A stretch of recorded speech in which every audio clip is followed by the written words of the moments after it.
I worked 80-hour weeks as a nurse until digital health gave me my life back, and now I only work 30 hours a week from home. Let me paint you a picture of what my life looked like all those years ago. I was working as a critical care nurse, pulling 12-hour shifts that somehow always turned into 14 or 16 hours. I'd get home so exhausted I couldn't even have a conversation with my family. My days off? I spent them recovering just so I could do it all again. Sound familiar? The breaking point came when I missed my wife's birthday party because of a mandatory overtime requirement. Again. I was sitting in that hospital break room at 2 a.m. eating a vending machine sandwich, and I realized something had to change. But here's what I didn't know. There was an entire world of healthcare careers I'd never heard of. Digital health roles where nurses and doctors use their clinical expertise in completely different ways. Digital health isn't about becoming a programmer or losing your clinical identity. It's about using technology to solve healthcare problems on a massive scale.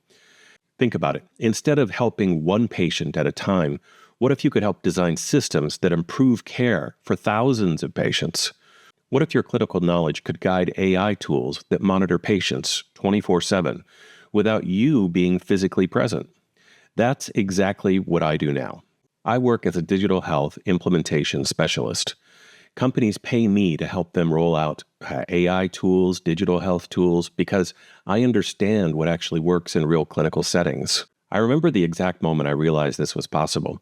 I was scrolling through LinkedIn during a rare lunch break, and I saw an incoming message for a job posting that said, Clinical Consultant, Digital Documentation Systems. I thought it was too good to be true. Thinking work? In healthcare?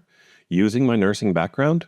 But I applied anyway, and that one decision changed my entire life. The interview process showed me something incredible. These companies desperately need people who understand real healthcare flows.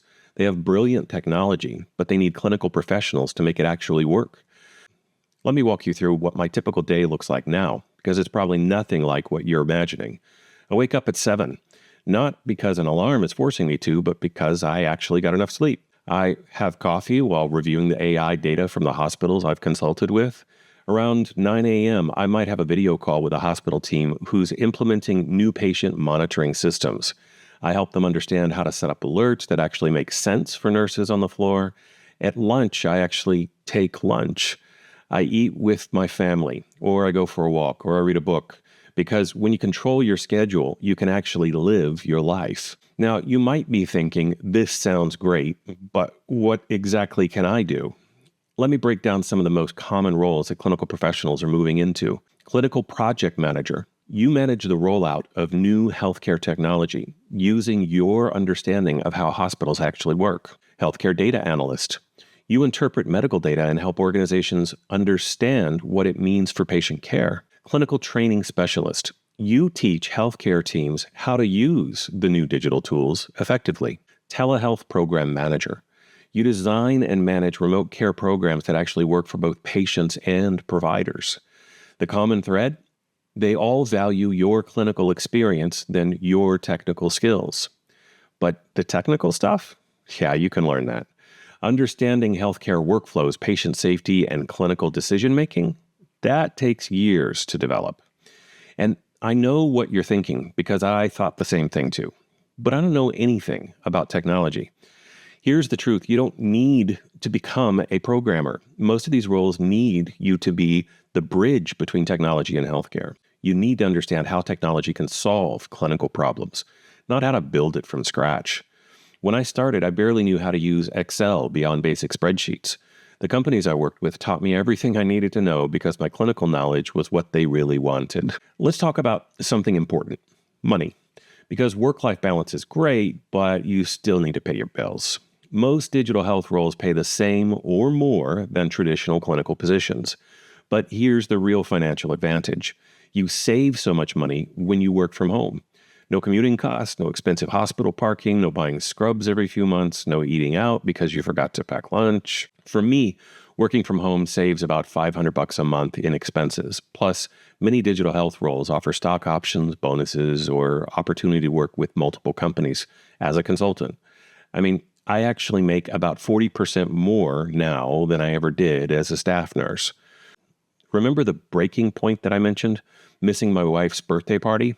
Well, last week I attended my wife's grandmother's 100th birthday party, cooked the food, and danced with a birthday girl. That's what digital health liberation really means. It's not just about working from home, it's about reclaiming your life while still making a meaningful impact in healthcare. I still help patients every day. The difference is, instead of helping one patient at a time, the digital health and AI systems I help implement monitor hundreds of patients simultaneously. My impact is actually bigger now than it ever was at the bedside. So if you're watching this thinking, I want this life, here's what you need to do. First, start thinking of yourself as a clinical expert, not just a nurse and not just a doctor. Your knowledge about healthcare workflows, patient safety, and clinical decision-making is incredibly valuable to technology companies. Second, begin exploring digital health companies in your area or remote-first organizations. Look for roles like clinical consultant, implementation specialist, or healthcare analyst. Third, and this is important, you don't have to figure this out alone. The transition from traditional clinical work to digital health can feel overwhelming, but there are people who can guide you through it. If you're serious about making this change, I want to help you. I've created a free guide that shows you exactly what to do and how to position yourself and your clinical expertise for digital health roles, including real job descriptions and salary ranges. Comment digital on this video and I'll send you the link. Also, make sure you're subscribed because I share new digital health opportunities and success stories every week. Your clinical expertise got you through nursing school or medical school. It can definitely get you into digital health. The question isn't whether you're qualified. The question is, are you ready to reclaim your life?